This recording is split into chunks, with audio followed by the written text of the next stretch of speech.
Игилге жетүүнү кааласаң эң биринчи убакытка көңүл бур. Убактыңды текке кетирбе. Сенин оборот кыла турган, жүгүртө турган эң чоң капиталың, байлыгың бул сенин өмүрүң, убактың. Кээ бир 6 жашар, 12 жашар балдар Куранды толук жаттап атат. Жанында 60 жашка кирген адам 3 сүрөнү билбейт.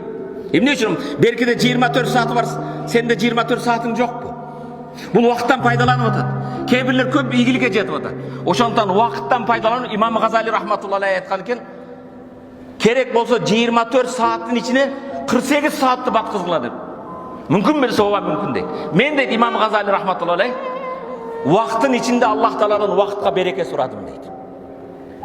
Кээде барып 20 сомду тияка, 50 сомду бияка таштап атса, жинди дешиң мүмкүн. Бирок өмүрүбүз менен ойношуп атабыз. Бүгүнүбүз эртең болот, эртеңибиз эч качан бүгүн болбойт. Кимдин бүгүнкү күнү менен кечээки күнү окшош болсо, ал жашоодон утулду. Кимдин бүгүнкү күнү кечээки күндөн начар болсо, ага наалат болсун дейт. Жер шары өз огунда айланып турган сыяктуу бир жерде турбагын, умтулгун, бир нерсе үйрөнгүн, урматтуу мусулман бир тууганым.